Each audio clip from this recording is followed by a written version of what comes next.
India മഹത്തായ ഒരു രാജ്യമാണ്, യാതൊരു സംശയവുമില്ല. പക്ഷേ ചരിത്രത്തിൽ തന്നെ ഏറ്റവും കൂടുതൽ ആക്രമിക്കപ്പെട്ടതും ഏറ്റവും കൂടുതൽ കീഴടക്കപ്പെട്ടതുമായ രാജ്യങ്ങളിൽ ഒന്നാണ് ഇന്ത്യ. വളരെ സമ്പന്നമായ, വളരെയധികം നാഗരികമായി പുരോഗതി പ്രാപിച്ച, വളരെ കഴിവുള്ള മനുഷ്യരുടെ ഈ നാട് എന്തുകൊണ്ടാണ് കാലങ്ങളായി വൈദേശിക ശക്തികളാൽ ആക്രമിച്ച് കീഴടക്കപ്പെടുന്നത്? ഒന്നിനു പുറകെ ഒന്നായി ഗ്രീക്കുകാർ, അറബികൾ, മുഗളന്മാർ, ഫൈനലി ബ്രിട്ടീഷ്. ആയിരക്കണക്കിന് വർഷങ്ങളോളം ഭൂമിയിലെ മഹത്തായ നാഗരികതകളിൽ ഒന്ന് എങ്ങനെ തുടർച്ചയായി പരാജയപ്പെടും എന്ന് ഞാൻ നിങ്ങളോട് അതിന്റെ ഒരു പ്രധാന കാരണമാണ് പറയുന്നത്. ഭൂമിശാസ്ത്രപരമായ പ്രത്യേകതകളല്ല, ദൗർഭാഗ്യത്തിന്റെ കാര്യങ്ങളല്ല, ഇന്ത്യയുടെ ഹൃദയത്തെ 2000-ലധികം വർഷങ്ങളായി മുറിവേൽപ്പിച്ചു കൊണ്ടിരിക്കുന്ന ഒരു കാര്യം: ഇന്ത്യയുടെ ജാതി വ്യവസ്ഥ.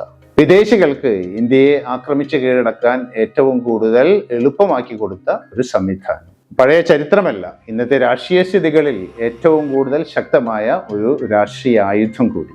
ഇന്ത്യ എത്രമാത്രം താഴേക്ക് പതിച്ചു എന്നറിയണമെങ്കിൽ അതിനു മുമ്പ്, വളരെ മുമ്പ് ഇന്ത്യ എന്തായിരുന്നു എന്നറിയണം. ക്രിസ്തുവിന് മുമ്പ് 3300 മുതൽ 1300 ആണ്ടുകൾ വരെ ഫ്ലറിഷ് ചെയ്ത സിന്ധു നദീതട സംസ്കാരം ഭൂമിയിലെ ഏറ്റവും പുരോഗമിച്ച സമൂഹങ്ങളിൽ ഒന്നായിരുന്നു. മൊഹൻജദാരോയും ഹാരപ്പയും പോലെയുള്ള നഗരങ്ങൾക്ക് underground sewage systems, standardised urban planning, public baths, ഒരു സിവിക് ഇൻഫ്രാസ്ട്രക്ചർ ഇതൊക്കെ ഉണ്ടായിരുന്നു. യൂറോപ്പ് ഇത്രത്തോളം എത്താൻ വീണ്ടും 2000 വർഷങ്ങൾ കഴിയേണ്ടിയിരുന്നു.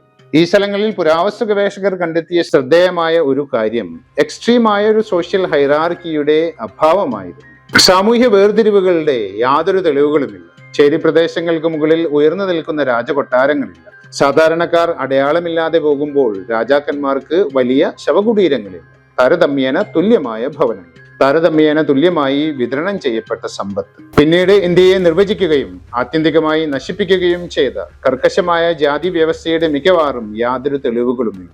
പിന്നെ ജാതി വ്യവസ്ഥ എവിടെ നിന്ന് വന്നു? ക്രിസ്തുവിന് മുമ്പ് 1500-കളായപ്പോഴേക്കും ഇൻഡോ ആര്യൻ മൈഗ്രേഷൻ കാരണം പുതിയ ആര്യൻ വംശജർ അവരുടെ പുതിയ ആശയങ്ങൾ കൂടി ഇന്ത്യയിലേക്ക് കൊണ്ടുവന്നു, പുതിയ ജീവിത രീതികൾ. ഇതിൽ നിന്നാണ് വർണ്ണ സിസ്റ്റം ഉടലെടുക്കുന്നത്. ജാതി വ്യവസ്ഥ.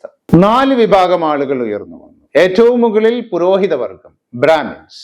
അവരായിരുന്നു പുരോഹിതരും പണ്ഡിതരും. അവർക്ക് താഴെ ക്ഷത്രിയന്മാർ, യുദ്ധം ചെയ്യാനും രാജ്യം ഭരിക്കാനും രാജ്യത്തെ കാത്തുരക്ഷിക്കാനും അനുവാദമുണ്ടായിരുന്ന ആളുകൾ. മൂന്നാമത്തേതായിരുന്നു വൈശ്യർ, കച്ചവടക്കാരും കൃഷിക്കാരും ഉൾപ്പെടുന്ന കൂട്ടം.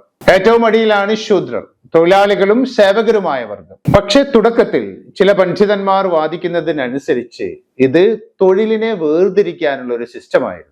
ജനിക്കുന്ന ജാതിയല്ല, പകരം ഒരാൾ എന്ത് തൊഴിലാണ് ചെയ്യുന്നത് എന്നതിനുള്ള ഒരു ഡിമാർക്കേഷൻ. ആദ്യകാല വേദിക് ടെക്സ്റ്റുകളിൽ ഒരാളുടെ വർണ്ണം അവരുടെ ഗുണങ്ങളെ പ്രതിഫലിപ്പിക്കുന്നു, ജന്മം മാത്രമല്ല എന്ന് പറയുന്ന ഭാഗങ്ങളുണ്ട്. വർണ്ണം ഒരാളുടെ തൊഴിലിനെ കുറിച്ച് മാത്രം പറഞ്ഞു. തൊഴിൽ ഏത് സമയത്തും മാറാമായിരുന്നു, വർണ്ണവും. പക്ഷെ പിന്നീട് വ്യവസ്ഥ കഠിനമായി, ദുരന്തകരമാം വിധം. പിൽക്കാല വേദിക് കാലഘട്ടത്തിൽ മനുഷ്യ ചരിത്രത്തിലെ ഏറ്റവും കർക്കശവും ക്രൂരവുമായ നിയമസംഹിതകളിൽ ഒന്നായ മനുസ്മൃതിയിലൂടെ വർണ്ണത്തിന് കെട്ടുറപ്പ് വന്നു. കർക്കശമായി സിമെന്റിൽ ഉറപ്പിച്ചതുപോലെ നിങ്ങൾ ഒരു ജാതിയിൽ ജനിക്കുന്നു, നിങ്ങൾ അതിൽ മരിക്കുന്നു, നിങ്ങളുടെ കുട്ടികൾക്ക് നിങ്ങളുടെ ജാതി ലഭിക്കുന്നു. ഒരു തരത്തിലും നിങ്ങൾക്ക് ആ ജാതിയിൽ നിന്ന് ഒരിക്കലും പുറത്തു കടക്കാൻ പറ്റില്ല. ഒരു ബുദ്ധിയും ധൈര്യവും സൽഗുണവും നിങ്ങളെ ആ ജാതിയിൽ നിന്ന് മാറ്റില്ല. മനുസ്മൃതി ഓരോ ജാതിക്കും എന്ത് കഴിക്കാം, ധരിക്കാം, സ്വന്തമാക്കാം, ആഗ്രഹിക്കാം എന്ന് വിശദമായി നിർദ്ദേശിച്ചു. ശിക്ഷകൾ നിർദ്ദേശിച്ചു.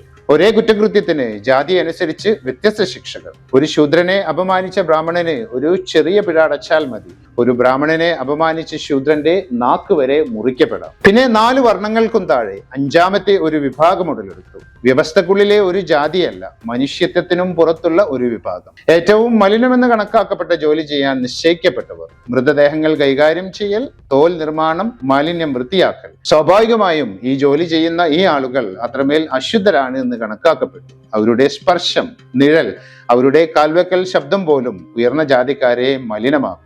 അവരെ അവർണർ അഥവാ ബഹിഷ്കൃതർ എന്ന് വിളിക്കപ്പെട്ടു. ഇന്ന് നാം ദളിതർ എന്ന് വിളിക്കുന്ന ആളുകളുടെ മുൻഗാമികൾ. 2000 വർഷങ്ങളിൽ കൂടുതൽ ഇന്ത്യൻ ഉപഭൂഖണ്ഡത്തിൽ താഴെ പറയുന്ന കാര്യങ്ങൾ ദളിതർ അനുഭവിക്കേണ്ടി വന്നു. ദളിതർക്ക് ക്ഷേത്രങ്ങളിൽ പ്രവേശനം നിഷേധിക്കപ്പെട്ടു. ഉയർന്ന ജാതിക്കാർ ജലമെടുക്കുന്ന ഇടങ്ങളിൽ നിന്ന് അവർക്ക് ജലമെടുക്കാൻ അനുവാദമില്ലായിരുന്നു. പല പ്രദേശങ്ങളിലും അവർ കഴുത്തിൽ ഒരു മൺപാത്രം കെട്ടേണ്ടി വന്നു, അവരുടെ തുപ്പൽ അതിലേക്ക് വീഴാൻ, അങ്ങനെ നിലം മലിനമാകാതിരിക്കാൻ. തങ്ങളുടെ കാൽ ചുവടുകൾ തൂത്തുമാറ്റപ്പെടാൻ അരക്കെട്ടിൽ ഒരു ചൂൽ കെട്ടി നടക്കേണ്ടി വന്നു അവർക്ക്. തെക്കനിന്ത്യയുടെ ചില ഭാഗങ്ങളിൽ അവരുടെ നിഴൽ ഉയർന്ന ജാതിക്കാരന്റെ മേൽ പതിക്കുന്നത് ശുദ്ധീകരണം ആവശ്യമുള്ള റിച്വൽ പൊല്യൂഷനായി കണക്കാക്കപ്പെട്ടു. ഉയർന്ന ജാതിക്കാരുടെ സാന്നിധ്യത്തിൽ ചെരുപ്പ് ധരിക്കാൻ അവർക്ക് അനുവാദമുണ്ടായിരുന്നില്ല. ഒരു നിശ്ചിത ഉയരത്തിൽ കൂടുതൽ വീടുകൾ പണിയാൻ കഴിയില്ലായിരുന്നു. കുതിരസവാരി ചെയ്യാൻ കഴിഞ്ഞില്ല, കുട ചൂടാൻ കഴിഞ്ഞില്ല, സ്വർണം ധരിക്കാൻ കഴിഞ്ഞില്ല, സംസ്കൃതം പഠിക്കാൻ കഴിഞ്ഞില്ല. അറിവിന്റെ, നിയമത്തിന്റെ, മതത്തിന്റെ ഭാഷയായ ആ അറിവ് ബ്രാഹ്മണന്റെ സ്വത്തായിരുന്നുവത്രേ. അത് പഠിക്കുന്ന ഒരു ദളിതൻ മുഴുവൻ വ്യവസ്ഥക്കും ഭീഷണിയായിരുന്നുവത്രേ. മനുസ്മൃതിയിൽ ഇങ്ങനെ എഴുതിയിരുന്നു: ഒരു ശൂദ്രൻ അല്ലെങ്കിൽ ഔട്ട്കാസ്റ്റ് സംസ്കൃതം കേൾക്കുകയാണെങ്കിൽ, വേദം കേൾക്കുകയാണെങ്കിൽ അവന്റെ ചെവിയിൽ ഈയമൊരുക്കി ഒഴിക്കണം. അവൻ വേദം ചൊല്ലുകയാണെങ്കിൽ അവന്റെ നാവ് മുറിച്ചു കളയണം. അവൻ വേദം ഹൃദിസ്ഥമാക്കുകയാണെങ്കിൽ അവന്റെ ശരീരം രണ്ടായി മുറിച്ചു കളയണം. ദൈവിക നിയമമായി നൂറ്റാണ്ടുകളോളം ഇത്തരം നിയമങ്ങൾ പാലിക്കപ്പെട്ടു, ആദരിക്കപ്പെട്ടു, നടപ്പാക്കപ്പെട്ടു. ദളിതർ ആയുധമേന്തുന്നതിൽ നിന്ന് പൂർണ്ണമായും ഒഴിവാക്കപ്പെട്ടിരുന്നു. ക്രിസ്തുവിന് മുമ്പ് 326 അലക്സാണ്ടർ ദ ഗ്രേറ്റ് ഇന്ത്യയിലെത്തിയപ്പോൾ സ്വന്തം നാട്ടിൽ നിന്ന് ദൂരെ പട നയിച്ച് ക്ഷീണിച്ച ഒരു സൈന്യത്തെ നയിക്കുകയായിരുന്നു ചക്രവർത്തി. എന്നിട്ടും അയാൾ ജയിച്ചു. AD 711 മുഹമ്മദ് ബിൻ ഖാസിം സിന്ധ് ആക്രമിച്ചപ്പോൾ പ്രതിരോധ സൈന്യത്തെക്കാൾ ഗണ്യമായി ചെറിയ ഒരു സൈന്യവുമായാണ് അയാൾ വന്നത്. എന്നിട്ടും അയാൾ ജയിച്ചു. മുഹമ്മദ് ഓഫ് ഗസ്നി 1001 മുതൽ 1027 വരെ ഇന്ത്യ 17 തവണ ആക്രമിച്ചപ്പോൾ ഒരു ഡിസൈസീവ് റെസ്പോൺസായി ഒരിക്കലും ഒന്നിക്കാത്ത ഛിന്ന ഭിന്നമായ പ്രതിരോധം മാത്രമാണ് ഇന്ത്യയിൽ കണ്ടത്. 1192 മുഹമ്മദ് ഓഫ് ഗോർ ടെറൈനിലെ രണ്ടാം യുദ്ധത്തിൽ പൃഥ്വിരാജ് ചൗഹാനെ പരാജയപ്പെടുത്തി നൂറ്റാണ്ടുകളോളം നോർത്ത് ഇന്ത്യയിലെ ഹിന്ദു രാഷ്ട്രീയ ആധിപത്യം അവസാനിപ്പിച്ചപ്പോൾ ആ പരാജയം കേവലം സൈനികമായിരുന്നില്ല, ഒരു സമൂഹം തന്നെ മൊത്തത്തിൽ പരാജയപ്പെടുകയായിരുന്നു. ക്ഷത്രിയർ എന്ന യോദ്ധാക്കളുടെ വിഭാഗം ജനസംഖ്യയിൽ ന്യൂനപക്ഷമായിരുന്നു. പക്ഷേ രാജ്യത്തിന് വേണ്ടി യുദ്ധം ചെയ്യാനും രാജ്യത്തെ കാത്തുരക്ഷിക്കാനുമുള്ള അനുവാദം അവർക്ക് മാത്രമായി പരിമിതപ്പെടുത്തിയിരുന്നു. ജനസംഖ്യയിൽ കൂടുതൽ വരുന്ന ശൂദ്രരും ദളിതരും നാഗരികത പ്രവർത്തിക്കാൻ യഥാർത്ഥത്തിൽ അധ്വാനം ചെയ്ത ആളുകൾ സൈനിക പങ്കാളിത്തത്തിൽ നിന്ന് ക്രമാനുഗതമായി ഒഴിവാക്കപ്പെട്ടു. ആയുധങ്ങൾ ഏന്താൻ അവർക്ക് അനുവാദമുണ്ടായിരുന്നില്ല. ഒരുവൻ രാജ്യത്തിന് വേണ്ടി മരിക്കാൻ തയ്യാറാകുന്ന അന്തസ്സ് അവർക്ക് നിഷേധിക്കപ്പെട്ടു. സോ ഒരു ദളിത യുവാവ് തന്നെ മനുഷ്യനായി പോലും കണക്കാക്കാത്ത ഒരു രാജ്യം സംരക്ഷിക്കാൻ എന്തിന് യുദ്ധം ചെയ്യണം? ഒരു അറബി അല്ലെങ്കിൽ മംഗോൾ ആക്രമണകാരി വരുമ്പോൾ അവരുടെ സ്വന്തം സാമൂഹിക വ്യവസ്ഥ ഇതിനധികം ചെയ്തതിലും മോശമായി ഒന്നും ചെയ്യില്ല എന്ന് അറിയുമ്പോൾ അവർ എന്തിന് അവരെ പ്രതിരോധിക്കണം? ഇനി അങ്ങനെ ആഗ്രഹിച്ചാലും പ്രതിരോധം അനുവദനീയമായിരുന്നില്ല. മുഹമ്മദ് ബിൻ ഖാസിം സിന്ധിലെത്തിയപ്പോൾ നിലവിലുള്ള സാമൂഹിക ക്രമത്തിൽ ക്രൂരമായി പീഡിപ്പിക്കപ്പെട്ടിരുന്ന ലോവർ കാസ്റ്റ് ഗ്രൂപ്പുകളായ ലോക്കൽ ജാട്ട് കമ്മ്യൂണിറ്റീസ് പല കേസുകളിലും അവരെ ചെറുക്കാൻ തയ്യാറായില്ല. ചിലർ ആക്രമണകാരികളെ സഹായിക്കുക വരെ ചെയ്തു. ഒറ്റുകാരായതുകൊണ്ടല്ല, കാരണം അവർക്ക് ആ വാക്കിന്റെ അർത്ഥത്തിൽ ഒരു രാജ്യമുണ്ടായിരുന്നില്ല. ബ്രിട്ടീഷുകാർ ഇത് ക്ലിനിക്കൽ പ്രിസിഷനോടെ മനസ്സിലാക്കിയവരാണ്. Robert Clive India കീഴടക്കിയില്ല.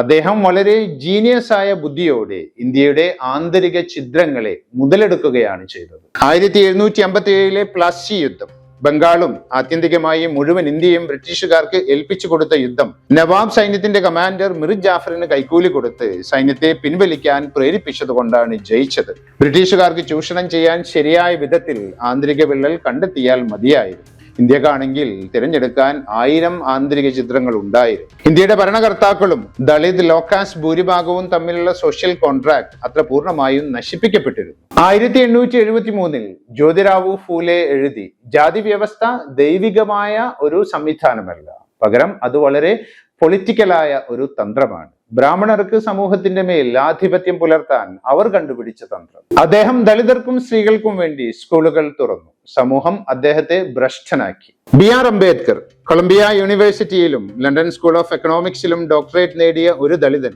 20ാം നൂറ്റാണ്ടിന്റെ ആദ്യ ദശകങ്ങളിൽ ഇന്ത്യയിൽ അക്കാഡമിക്കലി ഏറ്റവും ക്വാളിഫൈഡ് ആയിരുന്ന മനുഷ്യൻ സ്വന്തം ഗ്രാമത്തിൽ ഉയർന്ന ജാതിക്കാരൊപ്പം ഒരേ ഉറവിൽ നിന്ന് വെള്ളം കുടിക്കാൻ അനുവദിക്കപ്പെട്ടില്ല. തന്റെ പുസ്തകത്തിൽ അദ്ദേഹം ഇങ്ങനെ എഴുതി: ജാതി വ്യവസ്ഥ തൊഴിലിന്റെ വിഭജനമല്ല, തൊഴിലാളികളുടെ വിഭജനമാണ്. ജനനത്തിൽ നിശ്ചയിക്കപ്പെട്ടതും ദൈവത്തിന്റെ പേരിൽ ന്യായീകരിക്കപ്പെട്ടതുമായ ശാശ്വത മനുഷ്യമൂല്യത്തിന്റെ ഒരു ശ്രേണി.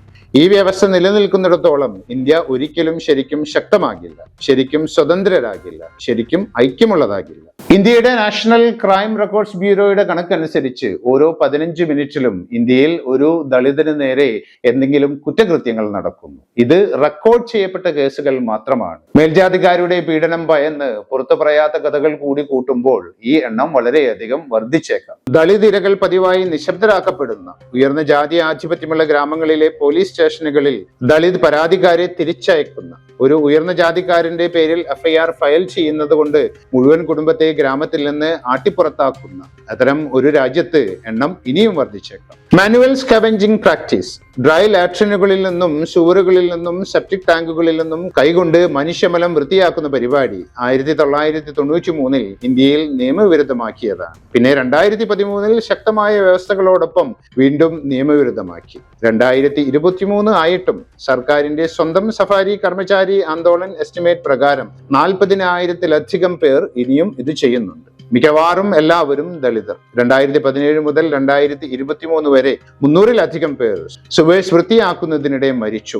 മാൻഹോൾസിലെ ടോക്സിക് ഗ്യാസുകളാൽ ശ്വാസം മുട്ടി. കോൺട്രാക്ടർമാരാണെങ്കിൽ മാനുവൽ സ്കാവെഞ്ചേഴ്സിനെ തങ്ങൾ ജോലിക്ക് വെക്കുന്നില്ല എന്ന് നിഷേധിക്കുകയും സർക്കാർ അവർ എക്സിസ്റ്റ് ചെയ്യുകയില്ല എന്ന് പറയുകയും ചെയ്യുമ്പോൾ അവരുടെ കുടുംബങ്ങൾക്ക് കഷ്ടിച്ചാണ് കോമ്പൻസേഷൻ കിട്ടുന്നത്. അവരുടെ മരണം വാർത്തകളിൽ പോലും ഇടം പിടിക്കുന്നില്ല. ഉത്തർപ്രദേശിൽ ഇന്ത്യയിൽ ഏറ്റവും കൂടുതൽ ജനസംഖ്യയുള്ള സംസ്ഥാനത്ത് ജാതി വ്യവസ്ഥ ഒരു പഴയകാല ഏൻഷ്യൻ പ്രാക്ടീസ് അല്ല, ഇന്നും നിലനിൽക്കുന്ന ഒരു വ്യവസ്ഥയാണ്.